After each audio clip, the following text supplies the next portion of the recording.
ஒரு சபை என்ன செய்யணும்னா,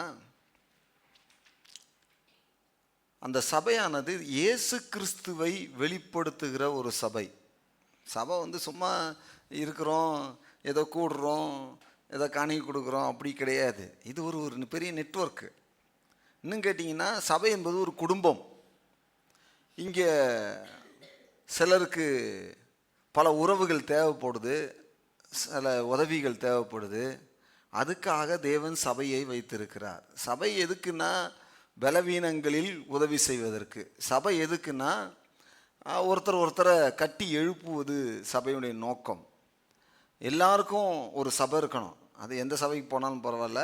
யாராவது ஒருத்தர் இந்த உலகத்தில் இருந்தாருன்னா, வீடு இல்லாத பிள்ளைகளை பார்த்துருக்கீங்களா நீங்கள்? வீடு இல்லாத குழந்தைகள், அதுக்கு பேர் என்னென்னா அனாதைன்னு அர்த்தம். அப்போ இந்த சபைக்குள்ளே வரும்பொழுது பல நிலைமையில் தேவன் கொண்டு வருகிறார். ஏன்னா நமக்கும் இந்த சபைக்கும் எந்த விதமான சம்மதமும் இல்லை. இயேசுவை விசுவாசிக்கும் போது, ஏற்றுக்கொள்ளும் போது பிதா இந்த சபைக்குள்ளே வைக்கிறார். நம்மளை வச்சு அதுக்கு முன்னாடி அவர் சொல்றாரு, அந்நியரும் பரதேசிகளுமாக இருந்தோம். அந்நியர்னா தெரியாதவங்க, பரதேசினா எந்த ஒரு உறவுமே இல்லாதவர்கள். அவர்கள் அனாதை மாதிரி அப்படி இருந்தோம். அப்படிப்பட்டவர்களை சபையில் கொண்டு வந்து அவர் என்ன சொன்னா, அவருடைய சரீரமாக இயேசு கிறிஸ்து வச்சிருக்கிறார். இப்போ நீங்களாம் யாருன்னா அவருடைய சரீரம், இயேசு கிறிஸ்துவுடைய. சந்தேகமாக இருக்கா? 12:23, 1 கொரிந்தியர் 12:23, 27.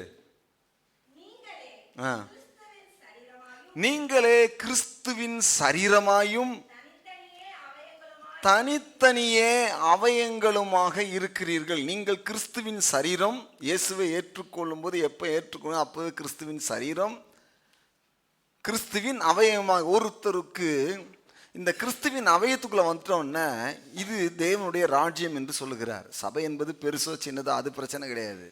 தேவனுடைய ராஜ்யம் என்று சொல்லுகிறார். அந்த ராஜ்யத்துக்குள்ள ஆண்டவர் ஜனங்களை சேர்க்கிறார். இப்போ எதுக்கு உங்களுக்கு ஒரு சபை தேவை? என்ன சபை இல்லாமல் இருக்கலாமே? சிலருக்கு பாருங்கள், இன்றைக்கி ஒரு சபைக்கு போவாங்க, நாளைக்கு ஒரு சபைக்கு போவாங்க, இன்னொரு நாளைக்கு ஒரு சபைக்கு போவாங்க. அப்படி இருக்கக்கூடாது. அதுதான் கேட்குறேன் நான். சபை எதுக்கு? சபை கண்டிப்பாக இல்லை. சொல்லுங்க பக்கத்தில் பாருங்க, உனக்கு ஒரு சபை தேவை, உனக்கு ஒரு குடும்பம் தேவை. தேவன் உன்னை சபையில் வச்சிருக்கிறாரு. அப்போ அந்த சபையில் நிலைச்சிருக்கணும். அதாவது இந்த பாஸ்டர் ரோலுக்கும் விசுவாச ரோலுக்கும் ஃபாதர் அண்ட் சில்ட்ரன் அந்த ரிலேஷன்ஷிப் இருக்குது. அதனால் சபை ரொம்ப முக்கியமாக அவசியமானது. என்னன்னு கவனிங்க, பிறக்கும்போது சபை தேவை. என்ன சொல்லுங்க பார்ப்போம்.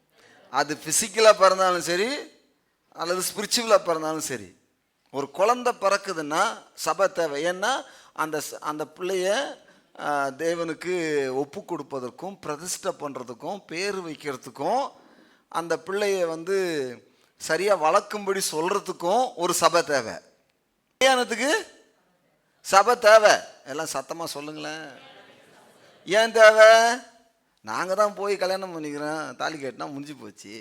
என்னன்னா, ஒரு சபையாக ஆசீர்வதித்து, ஒரு சபையாக ஜெபிச்சு, அவங்கள கணவன் மனைவியாக தேவன் அங்கீகரிக்கிறார், சபையும் அங்கீகரித்து கை வச்சு. அதுக்கு இத்தனை பாஸ்டர் வரணும் அப்படிலாம் கிடையாது. ஒரே பாஸ்டர் இருந்தால் கூட போதும். நான் வாழ்க்கையில் ஒரு சிலர் கல்யாணம் பண்ணி வச்சுருக்கிறேன். அவங்கெல்லாம் கல்யாணம் பண்ணி வச்சா அந்த விஷயத்தில் தலையிடுறேன்னா அவங்க வாழ்க்கை நல்லா இருக்குன்னு அர்த்தம். இல்லையா, அவங்க விஷயத்தில் தலையிட வேற யாராவது வச்சு முடிச்சிங்க அப்படின்டுவேன். அப்போ கல்யாணத்துக்கு சபை தேவை. மூணாவது, டெத்துக்கும் சபை தேவை. திருமணம் என்பது, திருமணத்திற்கும் ஒரு சபை ரொம்ப முக்கியம். எல்லாம் சொல்லுங்க பாப்போம். அதே போல டெத்துக்கும் ஒரு சபை முக்கியம். ஒருத்தர் எல்லாரும் மறிக்க போகிறோம் ஒரு நாள், அது வேற விஷயம். அப்படி இருக்கும்போது ஒரு சபையாராக தேவனை துதிச்சு அவங்கள அடக்கம் பண்ண வேண்டிய வேலையையும் ஒரு சபை செய்ய வேண்டியிருக்குது. அது மாத்திரம் அந்த குடும்பத்துக்கு ஆறுதல் செய்கிறதுக்கும் அவங்கள விசாரிக்கிறதுக்கும் சபை தேவை. தனிப்பட்ட வகையில் ஏன் சபை தேவைன்னா, இப்போ ஒருத்தருக்கு ஒரு வேலை இருக்குது, ஒரு வேலை நல்ல வேலை இருக்குது, அதே ஆப்பர்ச்சுனிட்டி தேவையுள்ள மக்கள் நம்மக்கிட்ட இருக்கும்போது அவங்களுக்கு அது சொல்லுவதற்கான ஒரு இடமா இருக்கணும். அது மாத்திரம் இல்லை, சபை வந்து சோசியல் சர்வீஸ் பண்ணணும் என்பது ரொம்ப முக்கியம். எல்லாம் சத்தமாக சொல்லுங்க பாப்போம். சபை இல்லாமல் நீங்கள் இந்த உலகத்தில் இருக்க முடியாது. ஒரு பாஸ்டர் இல்லாமல் நீங்கள் இருக்க முடியாது. நீங்கள் என்ன செய்கிறீங்க ஏது பண்ணுறீங்கன்னு யாருக்குமே தெரியலன்னா, ஒரு அக்கௌண்டபிள் இல்லைன்னா, பாஸ்டர் தேவனுக்கு அக்கௌண்டபிள் கொடுக்கணும், நீங்கள் அக்கௌண்டபிளாக இருக்கணும் சபைக்கு. அதுதான் சபையினுடைய நோக்கம். இப்போ